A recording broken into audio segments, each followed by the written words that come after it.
हरिः ओम श्री गुरुभ्यो नमः। हरिः ओम। ओम शन्नो मित्र शं वरुणः शन्नो भवत्वर्यमा शन्न इन्द्रो बृहस्पतिः शन्नो विष्णुरुक्रमः। नमो ब्रह्मणे नमस्ते वायो त्वमेव प्रत्यक्षं ब्रह्मासि त्वमेव प्रत्यक्षं ब्रह्म वदिष्यामि ऋतं वदिष्यामि सत्यं वदिष्यामि तन्मामवतु तद्वक्तारमवतु अवतु माम् अवतु वक्तारम्। ओम शांति शांति शांतिः। ओम सहना भवतु सहनौ भुनक्तु सह वीर्यं करवावहै तेजस्विनावधीतमस्तु मा विद्विषावहै। ओम शांति शांति शांतिः। सदाशिवसमारम्भां शङ्कराचार्यमध्यमाम् अस्मदाचार्यपर्यन्तां वन्दे गुरुपरम्परां। श्रुतिस्मृतिपुराणानाम् आलयं करुणालयं नमामि भगवत्पादं शङ्करं लोकशङ्करं शङ्करं शङ्कराचार्यं केशवं बादरायणं सूत्रभाष्यकृतौ वन्दे भगवन्तौ पुनः पुनः।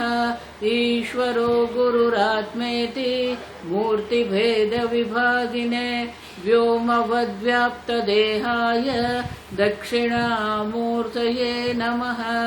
निधये सर्वविद्यानां विषजे भवरोगिणां गुरवे सर्वलोकानां दक्षिणामूर्तये नमः।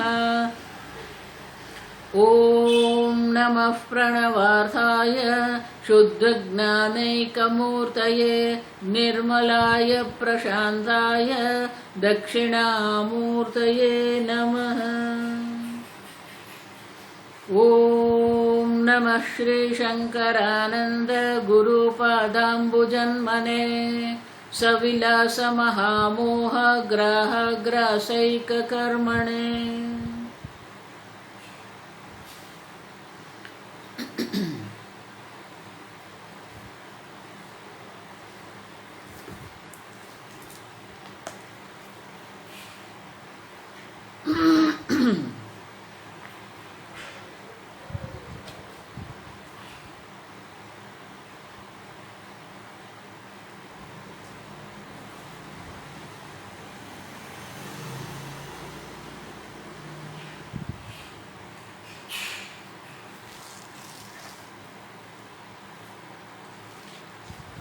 भारती तीर्थ मुनि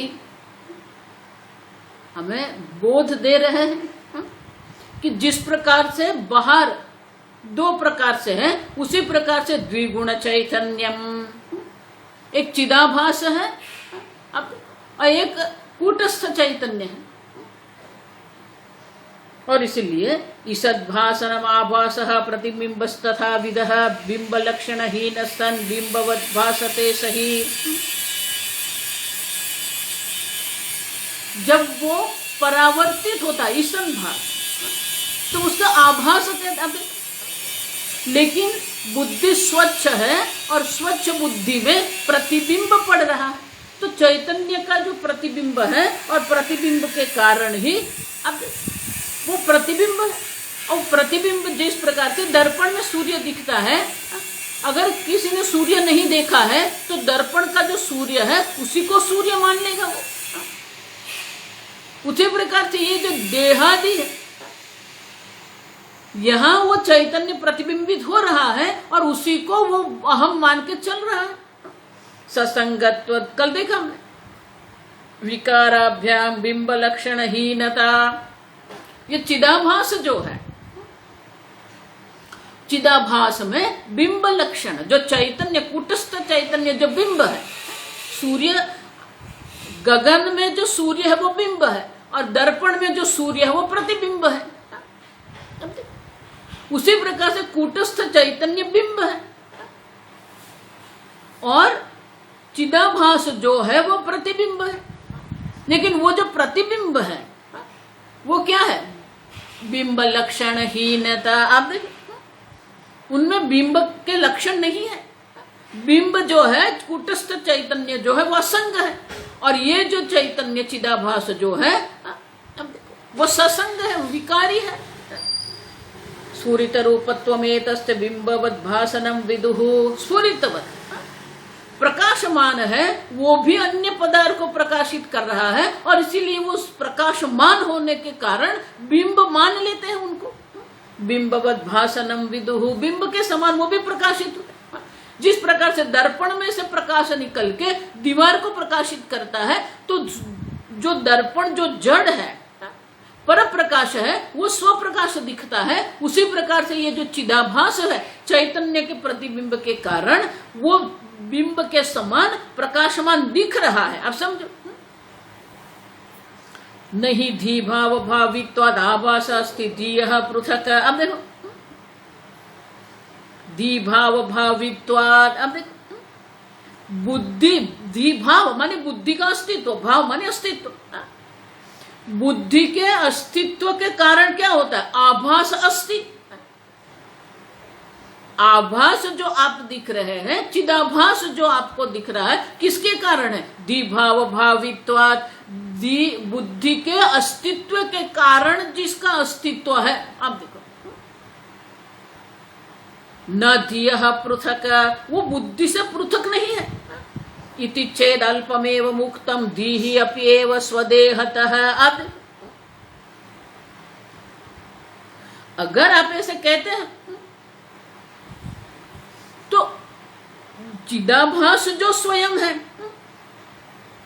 वो चिदाभास जो है वो बुद्धि से भिन्न नहीं है। इति चेत मानी अगर आप ऐसे कहते हो अल्पमेव उक्तम, तो आपने जो कहा है वो अधूरा है, अल्प है। आप समझ, चिदाभास जो है वो बुद्धि से भिन्न नहीं है, लेकिन इतना कहना जो है वो अल्प है। क्यों? दीहि अप्येव स्वदेहतः, क्योंकि बुद्धि का जो अस्तित्व वो भी किसके कारण है? स्वदेहतः। अब देखो ये स्थूल शरीर जो है, ये स्थूल शरीर में ऐसा सामर्थ्य है कि वो सूक्ष्म शरीर को धारण कर सकता है। स्थूल शरीर के बिना सूक्ष्म देह का अस्तित्व संभव नहीं है। आप समझो, ये स्थूल देह जो है वो स्थूल देह के कारण ही सूक्ष्म देह है और इसलिए कहते हैं कि चिदाभास बुद्धि के अस्तित्व के कारण चिदाभास का अस्तित्व है। ये अगर आप कह रहे हो तो आप ये अल्प कह रहे हो, अधूरा है आपका। क्यों? स्वदेह, ये देह के कारण तो बुद्धि का अस्तित्व है। अब देखो, और इसीलिए देह से भिन्न। आप समझ, स्थूल शरीर सूक्ष्म शरीर है, लेकिन स्थूल शरीर के कारण सूक्ष्म शरीर है। आप समझो, और इसलिए कहते हैं देह। तो दोनों अलग है, स्थूल शरीर सूक्ष्म शरीर अलग है, लेकिन सूक्ष्म शरीर के लिए ये स्थूल देह भी आवश्यक है। दोनों भिन्न है, लेकिन स्थूल देह के बिना सूक्ष्म शरीर का अस्तित्व संभव नहीं है। तो बोले आप भिन्न कैसे कहते हो? देहे मृते बुद्धिश्चेत शास्त्रदस्ति तथा सती। क्योंकि देह के मृत्यु के बाद भी बुद्धि माने की सूक्ष्म शरीर रहता है। बुद्धे अन्यश्चिदाभास प्रवश्रुति सुश्रुतः। बुद्धि से अन्य चिदाभास, देखो हम आगे देख के गए। बुद्धि है, अब चैतन्य है, चिदाभास है और आश्रय है, आत्मा है। अब देखो बुद्धि है और बुद्धि में आत्मा चैतन्य का प्रतिबिंब पड़ रहा है। ये तीन मिलके जीव बनाते हैं। आप समझो, तो कहते हैं कि ये स्थूल शरीर जो है प्रवेश श्रुति सुश्रुत है। अब देखो प्रवेश श्रुति में हम ये देखते हैं कि शरीर का सूर्य की उत्पत्ति की और जीव भाव के रूप में वो प्रवेश किया।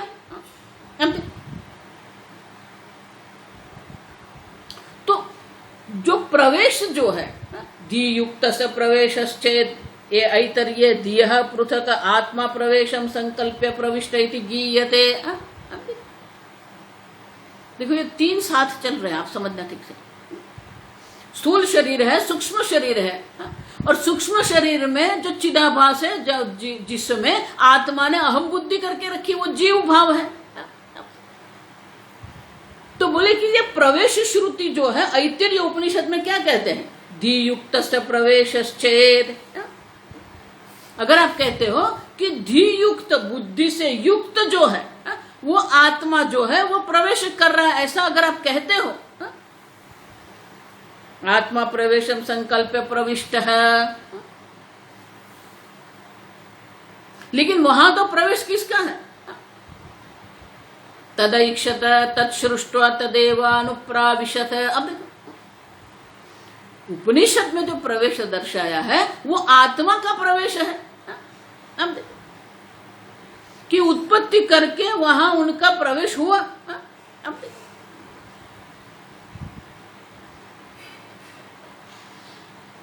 अब समझो ये ठीक से।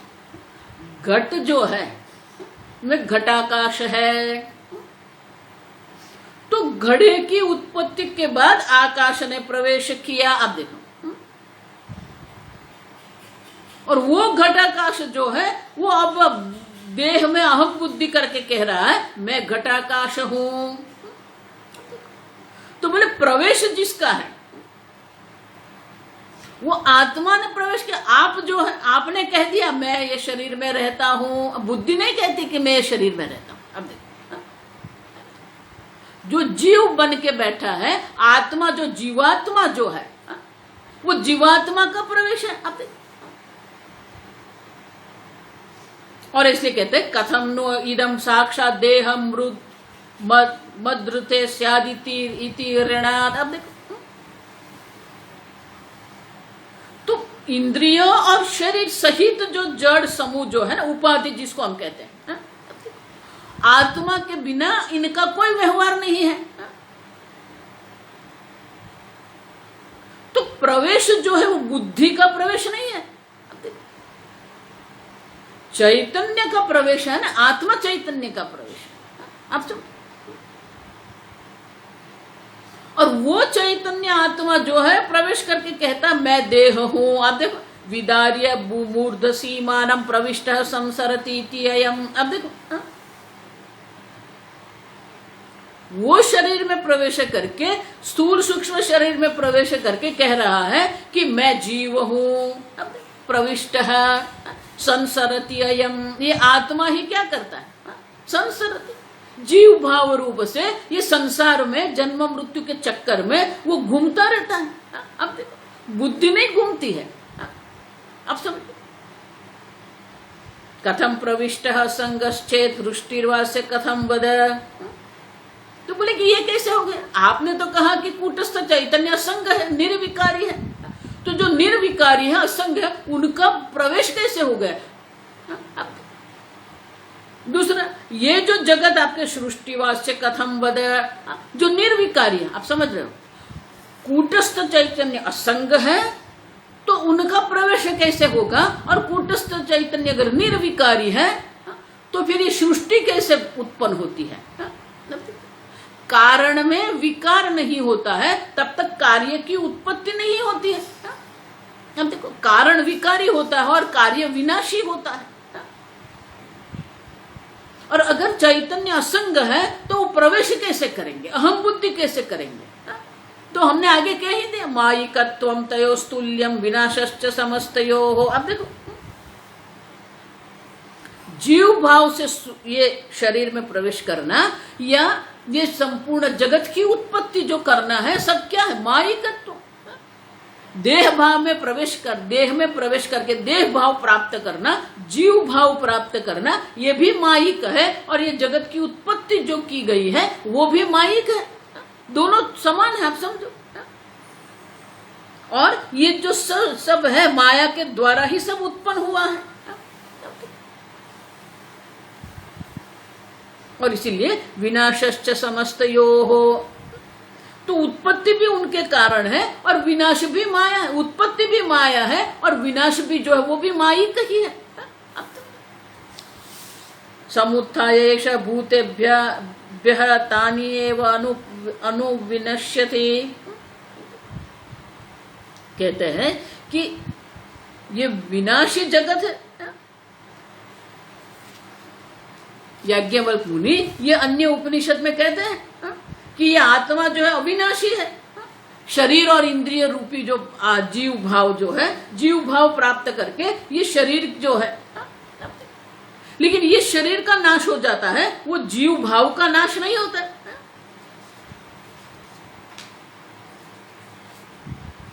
लेकिन आत्मा की दृष्टि से अगर सोचते हो तो आत्मा की दृष्टि से न जीव है न सृष्टि है, आप समझो।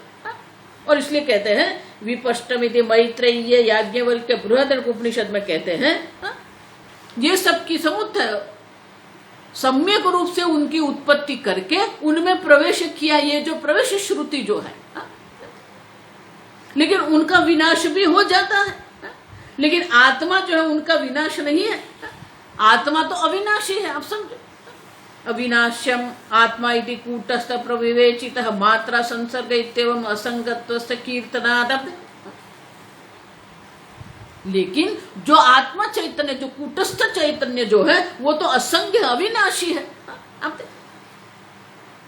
और इसीलिए ये आत्मा और अनात्मा का, विकारी और निर्विकारी, ससंग और असंग, ये सबका हम क्या करना, विवेचित है। विवेक जब हम करते हैं, जब विवेक किया जाता है तो विवेक करने के कारण वो हमें पृथक समझ में आता है, आप समझो। किसी भी प्रकार से कोई संग नहीं हुआ है, आप समझो। अविनाशी वा अरेयमात्मा, मात्र असंसर्ग, किसी भी प्रकार से कोई संसर्ग नहीं है, आप समझो। संसर्ग दिख रहा है, जन्म मरण दिख रहा है, आप समझो। माया ये सब हमें दिखा रही है लेकिन सही में कुछ भी नहीं है। आत्मा का किसी के भी साथ कोई संसर्ग नहीं होता है, कोई प्रवेश नहीं होता है। और इस प्रकार से जब विवेक करते हैं तो हमारे समझ में आता है कि आत्मा चैतन्य तो अविनाशी है, आप समझो। आपको विवेक करना पड़ेगा। देह अनात्मा है, बुद्धि अनात्मा है, आप आत्मा है, साक्षी है, असंग है, निर्विकारी है आप। तो इस प्रकार से जब आप विवेक करते हैं तो ये असंगता का, निर्विकारिता का हमें ज्ञान होता है। तो और एक उपनिषद तो कहते हैं जीवापेतम वावकिलेदम म्रियते न स जीवः म्रियते।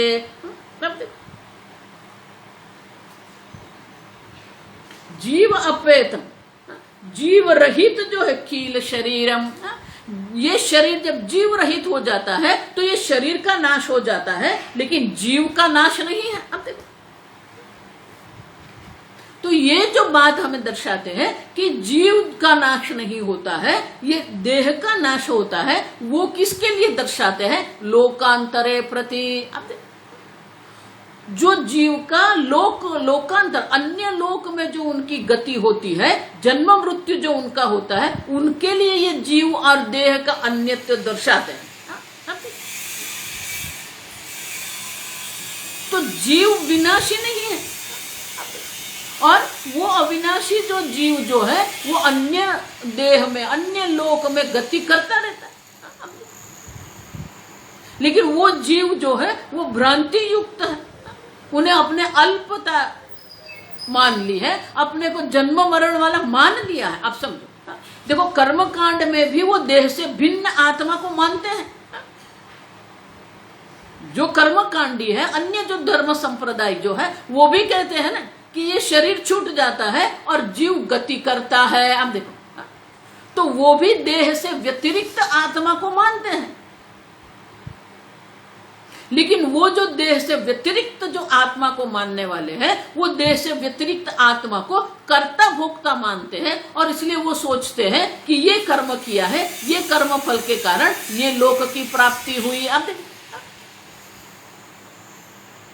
समझ, तो ये यही दर्शाने के लिए है कि जीव का नाश नहीं हो रहा है, स्थूल सूक्ष्म शरीर का नाश होता है। 15वें अध्याय भगवान यही कहते हैं, उत्क्रामंतम स्थितम वापि भुंजानम गुणान्वितम। अब विमूढ़ानानुपश्यन्ति पश्यन्ति ज्ञान चक्षुषः। जो विमूढ़, जो देहादि में भ्रांति करके बैठा है, अहम बुद्धि करके बैठे हैं, वो नहीं देख सकते हैं, लेकिन जिसके पास ज्ञान चक्षु है वो अवश्य देख सकते हैं। और इसीलिए आगे कहते हैं, ना हम ब्रह्मेति बुद्धेत स विनाशीति चेद न तत।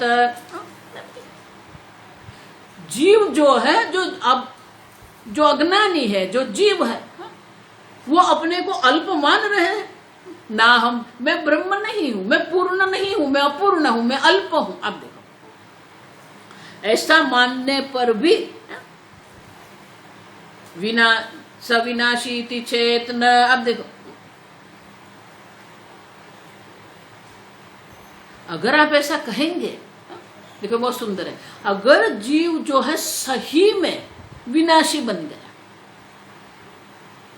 तो फिर जीव और ब्रह्म का ऐक्य संभव नहीं है, हम देख के गए। लेकिन यहां तो क्या है, सामानाधिकरणस्य बाधायाम अपि संभवात। अब जब जीव को उपदेश करते तत्वमसि, आपको जब उपदेश करते हैं कि आप पूर्ण ब्रह्म स्वरूप है, तो पूर्ण ब्रह्म स्वरूप आप है, तो वो जो ऐक्य है, सामान्याधिकरण माने कि आप और ब्रह्म का जो ऐक्य है, वो ऐक्य के ज्ञान के कारण क्या होता है, बाधा। बाधायाम माने कि क्या हुआ, जीव भाव बाधित हो जाता है। प्रारब्ध कर्म के कारण ये सब प्रवृत्ति होती रहेगी, लेकिन जो जीव है वो बाधित हो जाता है। आप समझ, तो जीव बाधित हो जाता है, और फिर ये ब्रह्म स्वरूप जो है, वो ब्रह्म स्वरूप में उनकी स्थिति होती है। आप समझो, तो जीव और ब्रह्म का ऐक्य तब संभव है कि जीव भी अविनाशी ही है। आप समझो, ऐक्य का अर्थ क्या है। देखो यहां भी लोग गड़बड़ करते हैं, ऐक्य माने कि एक ही है, दो है ही नहीं। आप समझो, ऐसा नहीं है कि दो है और दो को एक बनाना है। बहुत सारे लोग, वो जीव ब्रह्म में लीन हो गया, कहां लीन होना है, एक ही है। ऐक्य माने क्या है, जीव और ब्रह्म दोनों है ही नहीं, एक ही है, एक चैतन्य है। तो ऐक्य का जब ज्ञान होता है तो क्या होता है, बाधायाम सामानाधिकरण्यम। अब देखो, बाधित हो जाता है, जीव बाधित हो जाता है। अब समझो, योयम स्थाणु पुमानेश पुम धिया स्थाणु धी अपि। अब देखो, तो दृष्टांत देते हैं, तो बोले कि ये जो सूखा वृक्ष है, उस सूखे वृक्ष में पुरुष बुद्धि करके बैठा है, पुम धीयम स्थाणु दी अपि। आप देखो,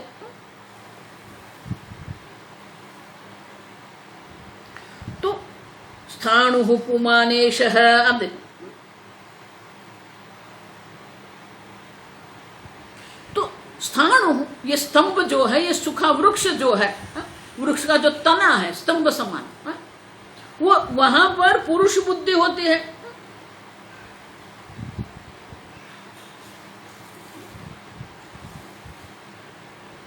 तो उसी प्रकार से पुरुष बुद्धि या स्थाणु दी व। आप देखो,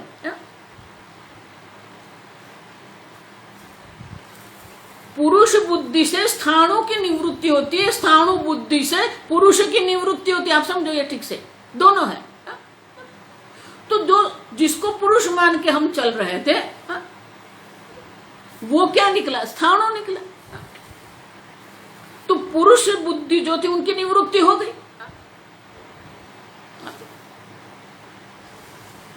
तो उसी प्रकार से जब ब्रह्म बुद्धि होती है तो जीव बुद्धि जो है वो बाधित हो जाती है, आप समझो। और इसलिए कहते हैं अहम ब्रह्मास्मि, अहम बुद्धि जो ब्रह्म में जब अहम बुद्धि हो जाती है तत्वमसि वाक्य के द्वारा, तब जो अहम बुद्धि जीव में जो अहम बुद्धि होती है वो अहम बुद्धि की निवृत्ति हो जाती है। ब्रह्मास्मि इति धिया।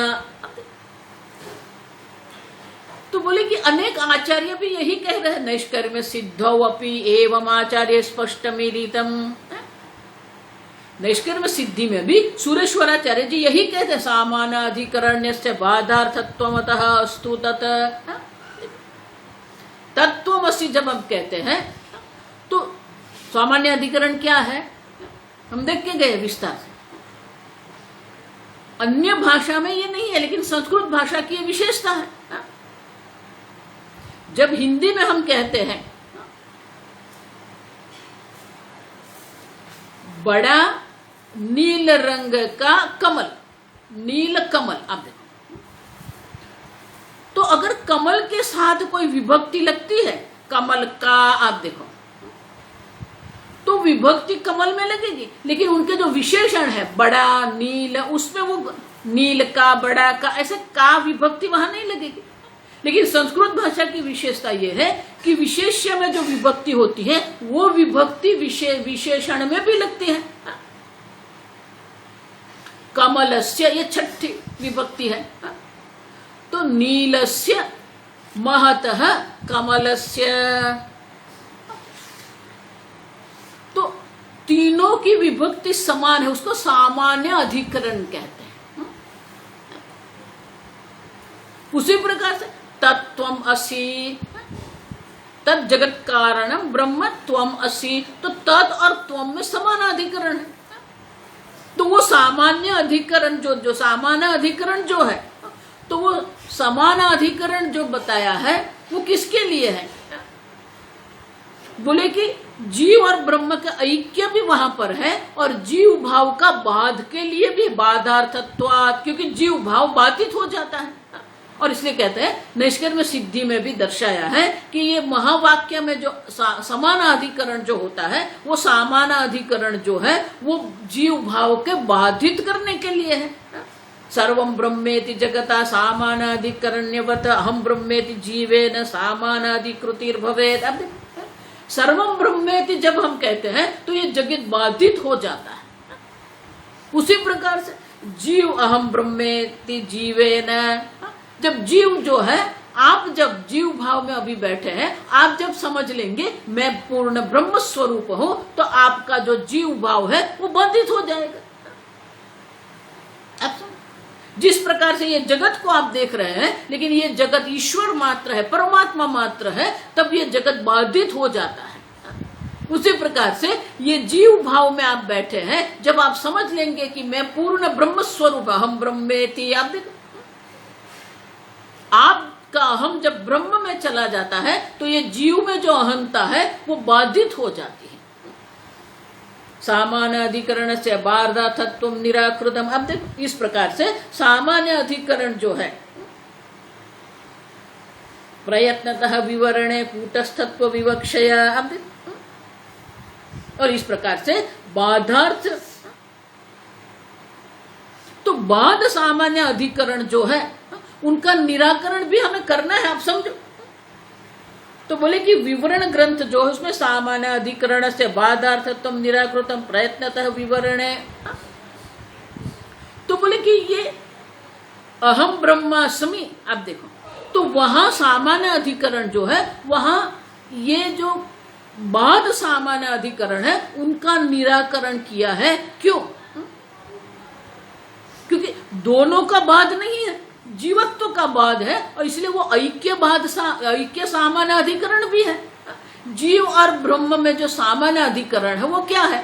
ब्रह्म चैतन्य है, जीव भी चैतन्य है। अब देखो तो ऐक्य सामान्य अधिकरण भी वहां पर है, और जीव की दृष्टि से देखते हैं तो वो बाध सामान्य अधिकरण भी है। आप समझो, आप समझे। शोधितस्त्वं पदार्थ या कूटस्थ ब्रह्म रूपताम, जब त्वम पदार्थ का हम शोधन करते हैं, त्वम पदार्थ का वाच्यार्थ की निवृत्ति हम जब करते हैं तो वो बाधित हो गया। अब उनका लक्ष्यार्थ जो है वो तो ब्रह्म चैतन्य है। तस्य वक्तुम विवरणे यथोक्त इतरत्र च, अन्य सर्व ग्रंथों में इसी प्रकार से विवरण किया गया है। आप समझो, आपकी ब्रह्म रूपता का निरूपण करने के लिए ही जीव भाव को बाधित करते हैं और ऐक्य जो है उनका विवरण करते हैं। देहेन्द्रियादि युक्त से जीव भाषा ब्रह्म सेवा, जो देह इंद्रिया युक्त से जीव आभास, तो कूटस्थ ब्रह्म जो है, तो कूटस्थ चैतन्य जो है वो ब्रह्म चैतन्य है, दोनों का ऐक्य दर्शाना है। तो उसके लिए पहले क्या करना पड़ेगा? देहादि में जो आत्मा बुद्धि करके रखी है उन जो ब्रह्म है, अब देखो, तो वो ब्रह्म जो है वो ब्रह्म की निवृत्ति करनी है। और अधिष्ठान चिति ही सायेषा कूटस्थ अत्र विवक्षिता, अब देखो, तो ये महावाक्य के द्वारा विवक्षिता माने कि उनका निरूपण करने की इच्छा है। तो निरूपण क्या करने का, निरूपण करने का उद्देश्य क्या है? आप जो है वो ब्रह्म चैतन्य और कूटस्थ चैतन्य दो नहीं है, एक है। देहादि युक्त जो जीव जो है वो आभास जो है वो ब्रह्म मात्र है, तो वो जीव भाव बाधित हो जाएगा। और जो अधिष्ठान चैतन्य जो है वो दोनों एक ही है। और इसलिए कहते हैं अधिष्ठान चिति ही सायेषा। अब देखो, जो अधिष्ठान चैतन्य देहादि युक्त जीव का जो अधिष्ठान चैतन्य जो है वो कूटस्थ है। और वो कूटस्थ चैतन्य जो है जगत ब्रह्म से सर्वस्य यद अधिष्ठान विदितम त्रयी अंतेषु तदत्र स्यात् ब्रह्म शब्द विवक्षितम। तो बोले कि वाच्यार्थ और लक्ष्यार्थ है ना, देहादि युक्त जो है उसको जीव कहते हैं, और ये संपूर्ण जगत की उत्पत्ति करने वाला जो है वो ईश्वर है। अब लेकिन दोनों का वाच्यार्थ जो है उनकी निवृत्ति हमें करनी है। और जो लक्ष्यार्थ है देहादि युक्त जीव में जो अधिष्ठान चैतन्य जो जीव का है वो जीव अधिष्ठान चैतन्य में जब अहम बुद्धि करते वो कूटस्थ है। अब देखो, और ये जगत जो ब्रह्म है, समझ गए, देहादि में ब्रह्म बुद्धि करके जो बैठा है वो उसका वाच्यार्थ है, उनका लक्ष्यार्थ अधिष्ठान चैतन्य है। उसी प्रकार से जगत रूपी जो ब्रह्म जो है उसमें भी उनका जो अधिष्ठान चैतन्य जो ब्रह्म चैतन्य है वो लक्ष्यार्थ है। अब तो एक जो है वो कूटस्थ चैतन्य जो है जो जीव का अधिष्ठान है, जीव का स्वरूप है, लक्ष्यार्थ है। उसी प्रकार से ये जगत में जो ब्रह्म चैतन्य जो जगत का अधिष्ठान जो है वो ब्रह्म चैतन्य है, वो उनका लक्ष्यार्थ है। लेकिन दोनों तो चैतन्य ही है ना। और इसलिए आगे ए तस्मिनेव चैतन्य जगद आरोप्यते यदा तदा एक देश जीवाभास। तो दोनों में लक्ष्यार्थ कूटस्थ चैतन्य और ब्रह्म चैतन्य जो है दोनों का ऐक्य का यहाँ पर उपदेश किया गया है। तो बोले कि ये संपूर्ण जगत में जब संपूर्ण जगत जो है वो ब्रह्म में अध्यारोपित है, ब्रह्म मात्र है, तो उसमें एक देश में जीव की ब्रह्म जो हम दर्शाते हैं वो क्यों है? वो तो आ गया। जब समस्त जगत की आप बात कर रहे हैं तो समस्त जगत में देहादि उपाधि भी हो गई, तो एक का क्यों आप यहाँ निरूपण कर रहे हैं? तो बोले कि जगत तदेक देशाख्यम समारोप्य से भेदतः तत्व पदार्थो भिन्नस्तः। क्योंकि अब आपने अपने आप को ये जगत से भिन्न मान के रखा है ना, मैं देह हूं, मैं जीव हूं, मैं जन्म वाला हूं। अब देखो, तो बोले कि ये भेद है। आप समझो, संपूर्ण जगत जो है वो जगत में सत्य बुद्धि करके हमने रखी है और एक देह में अहम बुद्धि करके, तो हमारी अहम बुद्धि के कारण ये देह और ये जगत दोनों अलग हो गए। एक देश माने एक देह में अहम बुद्धि करके आप बैठे हैं, जीव भाव में आप बैठे हैं और ये जगत को आप सत्य मान रहे हैं। और इसीलिए ये जगत का जो अधिष्ठान है वो तत्पद है और ये देहादि में जो अधिष्ठान जो है वो त्वम पद है। और दोनों का ऐक्य आप देखो, उपाधि की दृष्टि से एक अल्प उपाधि है, एक समष्टि उपाधि है, तो दोनों की भिन्नता है। लेकिन वस्तुतः आप देखो एकता चिते है, वस्तुतः चैतन्य की दृष्टि से है, चैतन्य की दृष्टि से देखते हैं तो वो दोनों एक ही है। कर्तृत्वादि बुद्धि धर्म स्फुरत्याख्याम च आत्म रूपता। लेकिन ये बुद्धि में जो चिदाभास पड़ रहा है, वो चिदाभास के कारण क्या होता है? कर्तृत्वादि, मैं करता हूं, मैं भोगता हूं, आप देखो इत्यादि आत्मरूप, उसी को आत्मा मान के आप चल रहे हो। आप देखो कर्तृत्वादि को ही आप अहम बुद्धि करके बैठे हैं। ददद विभाति पुरता आभासा तब ब्रह्म भवेत। आप देखो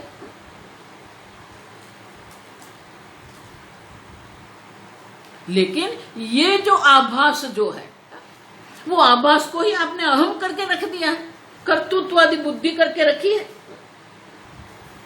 लेकिन ये भ्रांति है और इसलिए वो सत्य नहीं हो सकता है।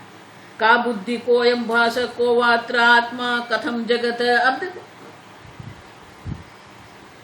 इति अनिर्णयत मोह स्वयं संसार इष्यते। ये करता कौन है? बुद्धि क्या है? ये जगत क्या है? आप देखो आत्मा क्या है? ये नहीं अनिर्णयता, आप नहीं जानते। आप देखो मैं आगे कह के गया कि 99.9 लोग जो है उनको ये शब्द से कोई संबंध ही नहीं है। देह क्या है, बुद्धि क्या है, आत्मा क्या है, ये जगत क्या है, जगत किसने उत्पन्न किया, इसके बारे में कोई निर्णय ही नहीं है। उसी को तो ब्रह्म कहते हैं और उसी के कारण तो संसार है। आप देखो ये संपूर्ण जगत जो चल रहा है, मैं उनको भगवान की नाटक कंपनी कहती हूँ। ये भगवान की नाटक कंपनी बहुत बढ़िया चल रही है, बहुत चारों रूप से ये चल रही है। अनिर्णय है, कोई निर्णय नहीं। किसी को ये शब्द भी, ये शब्द का भी ज्ञान नहीं है और शब्द में कोई रुचि भी नहीं है। आज क्या खाया, आज क्या नहीं खाया, कौन आया, कौन गया, कौन मिलके गए, बस उसी में हमारी बुद्धि चलती रहती है। ये देह क्या है, देह कैसे बना, आप देखो भजगोविंद शंकराचार्य जी यही तो कहते हैं ना, को हम कुत आयातः कामे जननी को मे ताद। आप देखो उनमें कोई रुचि नहीं है और इसलिए कहते हैं इसके बारे में कोई निर्णय जिसके पास नहीं है, बुद्धि क्या है, आभास क्या है, आत्मा क्या है, जगत क्या है, ये कैसे उत्पन्न हुआ, ये न जानना ही तो मोह है, वही तो संसार है। आप समझो। लेकिन जो विवेकी है, बुद्धियादि नाम स्वरूपम जो विविनक्ति, जिसने अपने स्वरूप को ये बुद्धि आदि से विविनक्ति अलग कर दिया, पृथक कर दिया है, वो तत्वविद है। सह एवं मुक्त, वो मुक्त है। आप समझो। इति एवं वेदांतेषु विनिश्चय है। मनुष्याणाम सहस्रेषु कश्चित् यतति सिद्धया सिद्धानामपि यततामपि सिद्धानाम। अनेक हैं लेकिन कोई जो होता है ये विवेकी होता है, विवेक करता है। जब विवेक करेगा तो उसको ज्ञान अवश्य होगा और जिसको ये ज्ञान हो गया है स एवं मुक्त इति एवं वेदांतेषु विनिश्चित। वेदांत शास्त्र में निश्चय है कि जिसने अपने तत्व को जान लिया है, जिसने अपना ऐक्य को जान लिया है, ब्रह्म स्वरूप अपने को जान लिया है, वो मुक्त है। ये वेदांत तत्व, ये वेदांत शास्त्र का निश्चय है। एवं च सति बंधः स्यात् कस्य इत्यादि कुतर्कः जाहा। तो फिर कुतर्क मत करना। अगर ऐसा है कि ब्रह्म ही है तो ये अहम बुद्धि कहाँ से आई, ये बुद्धि कहाँ से आई, आप देखो ये बंधन कैसे हो गया। अगर आप ब्रह्म स्वरूप ही है तो ऐसा कुतर्क करने की आवश्यकता नहीं है। विडंबना दृढ़म खंड्याद्याः। आप देखो अनेक ग्रंथ में ये सब कुतर्क जो तार्किक लोग जो कुतर्क करते रहते हैं उनका खंडन भी किया गया है। अब देखो और इसलिए कहते हैं वृत्ते साक्षितया वृत्ति प्रागभावस्य च स्थितः। आप तो वो चैतन्य स्वरूप आत्मा है जो बुद्धि की वृत्ति के साक्षी है। इतना ही नहीं, वृत्ति के अभाव को भी आप देख रहे हो। आप देखो बुभुत्सायाम तथा अग्नः अस्मीति आभास अज्ञान वस्तुनः। आप देखो जिसको ये बुभुत्सा, जिसको ये जानने की इच्छा होती है, ज्ञान की इच्छा जिसको मन में होती है, वो भी मैं अज्ञानी हूं इसे करके तो बैठा है ना। जब अज्ञानी पना होगा ना तब तो ज्ञान की इच्छा होगी ना। अब समझो, अब देखो,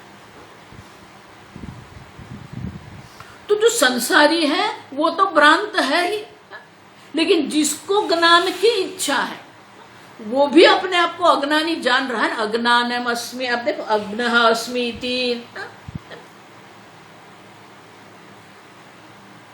लेकिन वो ज्ञान और अज्ञान दोनों का जो प्रकाशक जो है वो शिव है। तो आगे के श्लोक में कहते हैं असत्यालंबत्वेन सत्यः सर्वजडस्य तु साधकत्वेन चिद्रूप सदा प्रेमास्पदवतः। अब देखो, दो प्रकार से असत्य आलंबनत्वेन, ये असत जगत जो है, जो विकारी है, जो मिथ्या जगत है, उनका अधिष्ठान चैतन्य भी है। संपूर्ण जड़ जगत जो है, संपूर्ण जड़स्य तो साधकत्वेन। अब देखो, ये 4 वाक्य हम देख के दे। असत्य आलंबनत्वेन सत्यः, ये असत जगत का आलंबन जो है वो सत्य आत्मा है।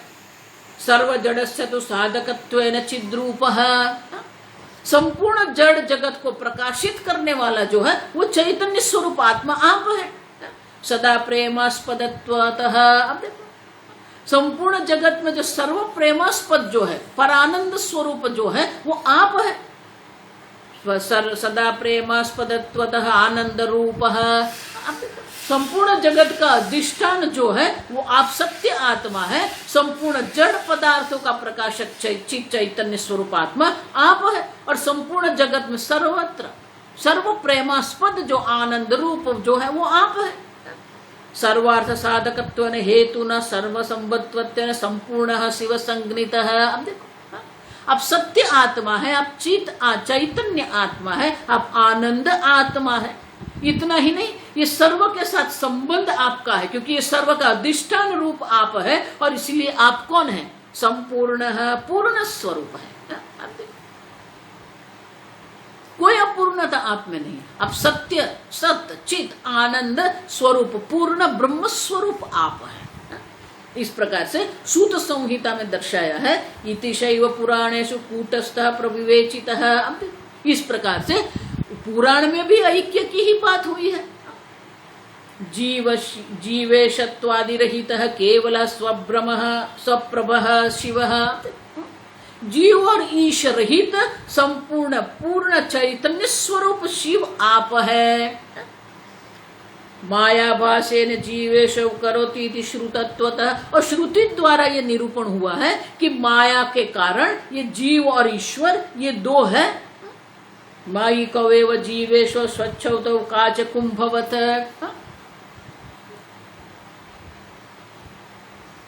जीव और ईश्वर ये दो दिख रहे हैं,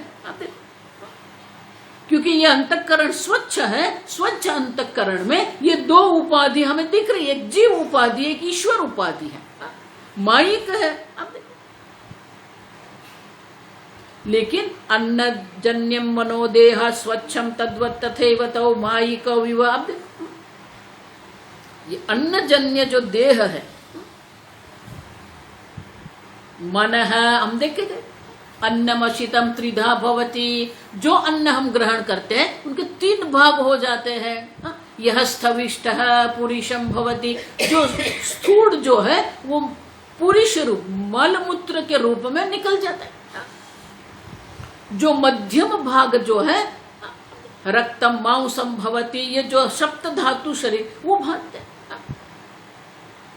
यह अनिष्ट है, जो अनिष्ट जो सूक्ष्म है, वो सूक्ष्म जो अंश अन्न का जो है वो सूक्ष्म अंश जो सात्विक अंश जो अन्न का है उसी से मन बनता है। अन्नजन्यम मनः देह स्वच्छम। फिर भी अब देखो, ये देह भी अन्न से बना हुआ है और मन भी देह से बना हुआ है, लेकिन ये देह जो है वो स्थूल है और मन जो है वो सूक्ष्म है। और सूक्ष्म मन जो है वो स्वच्छ होने के कारण ये आभास उसमें पड़ता है। मायिकौ इव सर्वस्माद् अन्यस्माद् स्वच्छताम गतौ। और इसीलिए कहते हैं जीव और ईश्वर जो दोनों है माया के कार्य रूप ही है। ये जगत भी माया कार्य है, लेकिन जगत में स्थूलता है और इसलिए वहां आभास नहीं है। जीव और ईश्वर जो उपाधि है, उपाधि सूक्ष्म है, स्वच्छ है, और इसलिए वहां पर आभास हो रहा है, और इसलिए एक जीव भाव है, एक ईश्वर भाव है। आप देखो उनमें स्वच्छता है। चिद रूपत्वम संभाव्यम चित्वत्वेनैव प्रकाशनात् सर्वकल्पना शक्ताया मायाया दुष्करम नहीं। बोले कि ये चैतन्य स्वरूप आत्मा जो है ना, तो चैतन्य स्वरूप आत्मा जो निर्विकारी आत्मा जो है, तो बोले कि ईश्वर और जीव में ये चेतनता कहां से आई, कैसे संभव हुआ? तो बोले कि नहीं दुष्करम माया, माया के लिए कुछ भी दुष्कर नहीं। आप सब क्यों? सर्वकल्पना शक्ताया माया, संपूर्ण किसी भी प्रकार की कल्पना के लिए समर्थ जो माया है, उनके लिए कुछ भी करना असंभव नहीं है। भले ये जड़ है, लेकिन उसको वो चेतन दर्शा रही है। आप देखो जो जड़ है उसी में वो प्रकाश दिखा रही है, चेतनता दिखा रही है। ये माया कार्य आप समझो। अस्मिन् निद्रापि जीवेशौ चेतनौ स्वप्नगौ सृजेत। तो बोले ये कैसे होता है? माया ये सब जो जड़ है वहां चेतनता कैसे दिखा दी माया? तो बोले कि जीव जब स्वप्न देखता है उसको कैमितिक न्याय दें। कैमितिक न्याय माने कि अगर एक स्वप्न में, आप देखो स्वप्न जब हम देखते हैं तो स्वप्न में जड़ है, चेतन है, आपकी वो उपाधि पर भी वहां पर है, ये सब उत्पत्ति स्वप्न जगत की उत्पत्ति होती है। तो बोले कि ये जीव जो है जब स्वप्न में संपूर्ण स्वप्न जगत की उत्पत्ति कर सकता है, तो फिर माया क्या नहीं कर सकती है? अब देखो स्वप्न में अगर स्वप्न जगत की उत्पत्ति हो सकती है, तो ये महामाया जो है क्या उत्पन्न नहीं कर, उसमें क्या आश्चर्य है? अब और इसलिए कहते हैं कि इस प्रकार से इतना ही नहीं, माया जब ये चेतनता प्रदान करती है, माया जब चेतनता दिखाती है, तो ईश्वर में और बहुत कुछ दर्शा देती है। सर्वज्ञत्व, आप देखो ईश्वर को सर्वज्ञ, सर्वशक्ति, सर्वव्यापी ये गुण भी दिखाती है।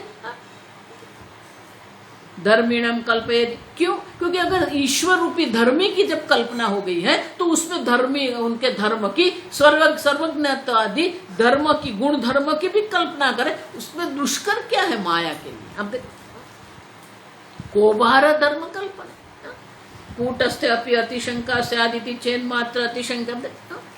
तो बोले कि जिस प्रकार जीव और ईश्वर माइक है, तो ये कूटस्थ भी माइक है। बोल दो ना ऐसा, प्रमाणम नहीं विद्यते, लेकिन उसके लिए कोई प्रमाण नहीं है। शास्त्र प्रमाण में कहां पर भी कूटस्थ को माइक नहीं कहा। दूसरा, कूटस्थ स्वतः सिद्ध स्वप्रकाश चैतन्य है। अब माइक नहीं है, चैतन्य तो स्वतः सिद्ध है, उनको कोई प्रमाण की आवश्यकता नहीं। वस्तुत्वं घोषयन्ति अस्य वेदांता सकलाः अपि स्वपत्न रूपम वस्तु अन्यत्र सहन्ते अत्र किंचन। अब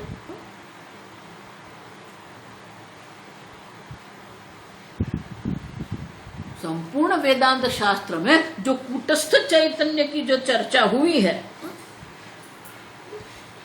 घोषयति माने कि ये कूटस्थ चैतन्य की सत्यता जो है, ये कूटस्थ चैतन्य जो है उनकी सत्यता जो है, वस्तुत्व माने सत्यता। घोषयन्ति वेदांताः सकलाः, संपूर्ण वेदांत शास्त्र जो प्रमाण है वो कूटस्थ को सत्य कहते हैं, उनको माइक नहीं कर रहे। वस्तु अन्यत्र,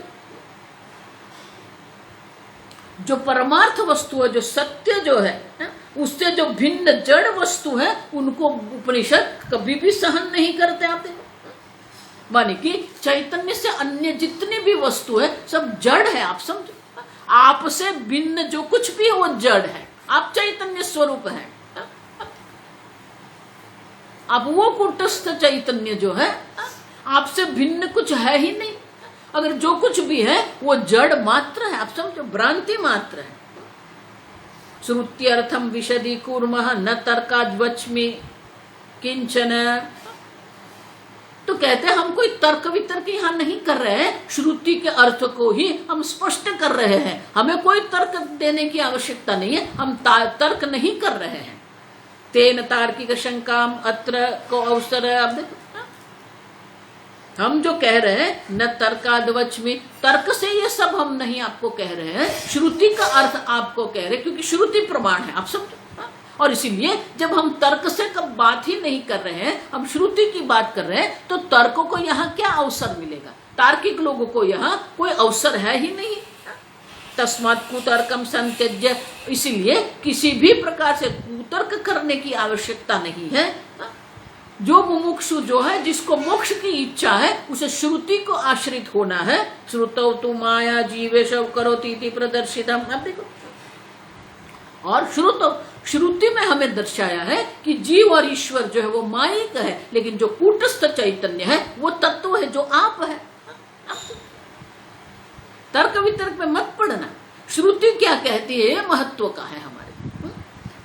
क्यों? ईक्षणादि प्रवेशांता सृष्टि ईशकृता भवेत, और श्रुति क्या कहती है?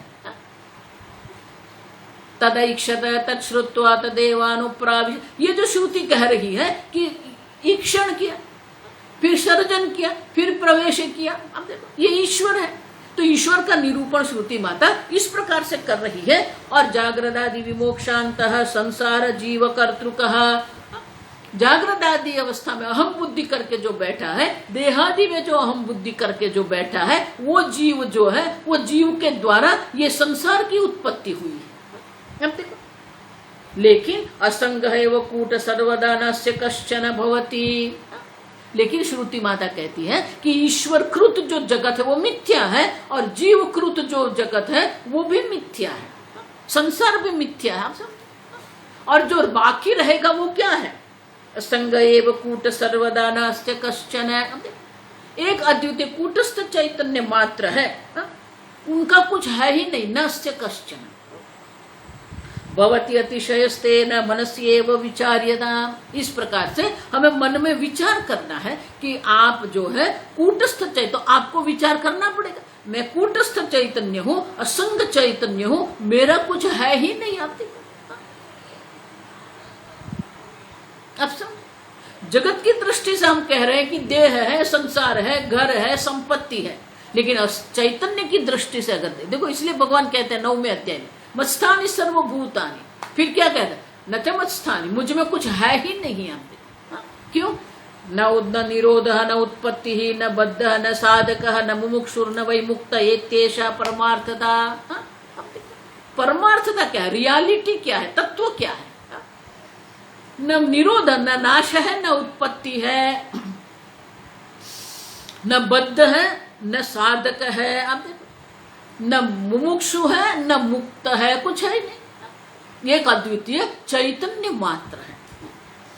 अवांग मनस गम्यम तु श्रुतिर्बोधयतु सदा, और इस प्रकार से एक अद्वितीय जो कूटस्थ चैतन्य जो है, वो वाणी और मन से हम नहीं जान सकते हैं, लेकिन श्रुति माता के द्वारा उनका निरूपण होता है, और श्रुति के द्वारा ही हम वो ज्ञान प्राप्त कर सकते हैं।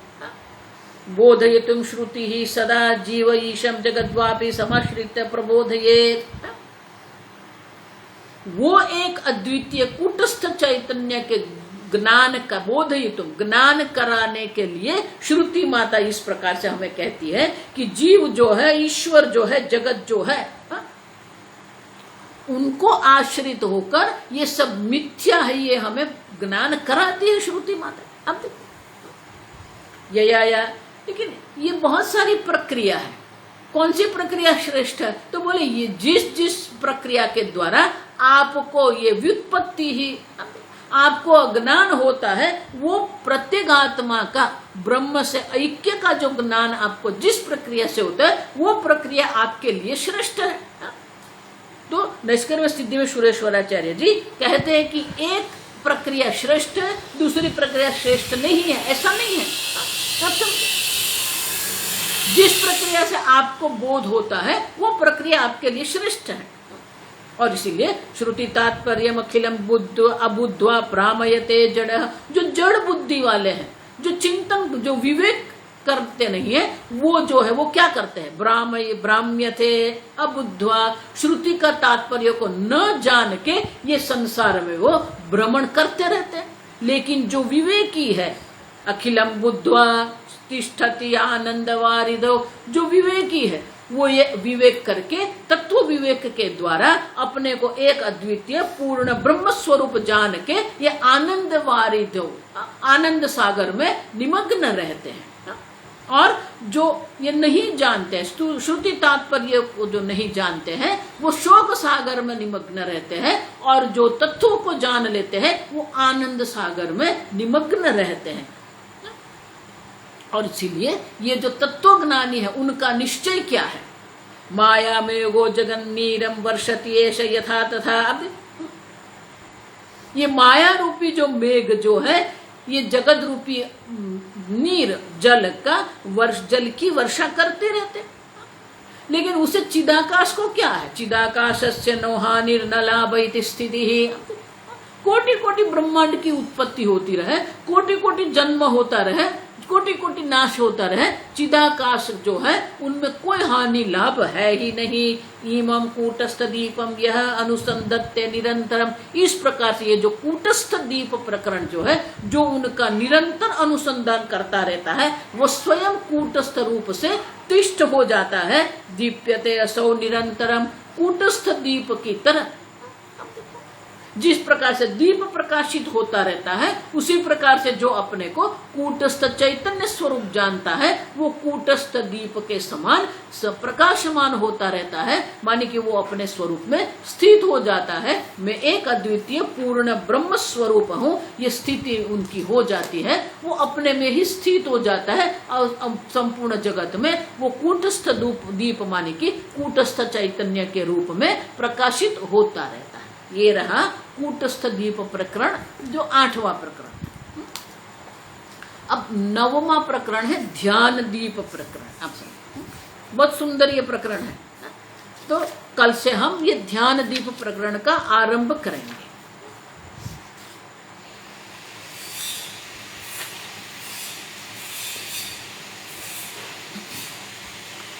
ओम स्वस्ति प्रजाभ्यः परिपालयन्ताम् न्यायेन मार्गेण महिं महिषाः, गोब्राह्मणेभ्यः शुभमस्तु नित्यं, लोकाः समस्ताः सुखिनो भवन्तु, काले वर्षतु पर्जन्यः, पृथिवी सस्यशालिनी, देशोऽयं क्षोभरहितः, ब्राह्मणाः सन्तु निर्भयाः।